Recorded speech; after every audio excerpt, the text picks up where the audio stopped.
Good morning. My name is Peter Menkin, and today is Sunday. The month is February, and today is actually Valentine's Day. On the 17th of February is Ash Wednesday, the beginning of Lent. Now, I've begun a series of poems, reading them, that are from the year 2002. This one was originally posted on the Writers' Workshop, the Atlantic Monthly Writers' Workshop, where it was commented upon, and I'll read my response to one of the comments after I read the poem. The cat's tail may be in the camera here. Hold on a second. Let me move this kitty cat. Okay, there we go. The name of the poem is Unfolding in the Silence and Sound by Peter Menkin, and it was written March 20th, 2002.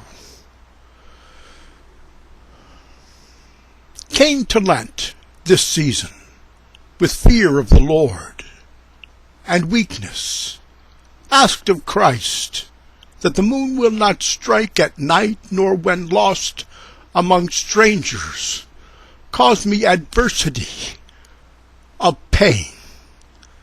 I am yours, you are mine, abide in you. Exercises. Making room for silence, the sound of life.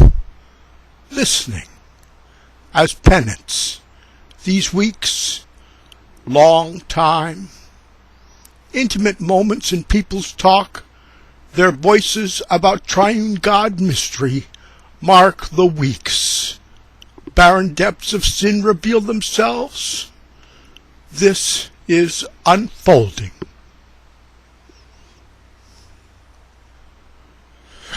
The person who commented on my poem's name was Marie, and this on the Atlantic Monthly Writers' Workshop back in 2002.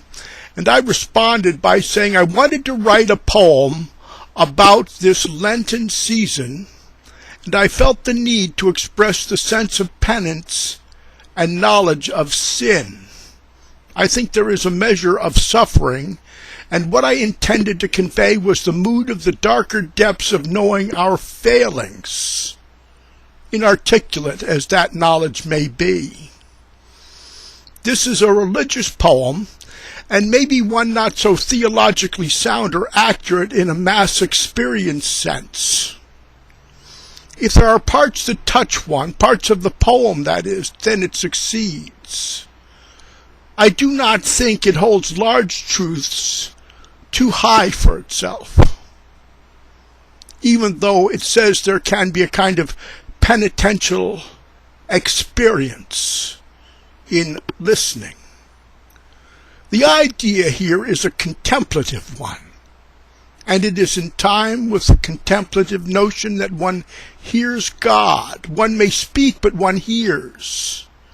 And in that way, one hears also the knowledge one is penitential, even when one may not be conscious. This is a condition, and I think it is something we attempt during Lent, albeit I do so with moderation. That there is suffering in this is to the good, but it is an underlying state. I don't want to belabor the poem, since that is pretty much involved with something that should bear more joy. Yet it is there, this knowledge of sin. We are often failures in many ways, humanly so. Thank you for taking the time to listen to this poem. I appreciate your taking the time to pose questions.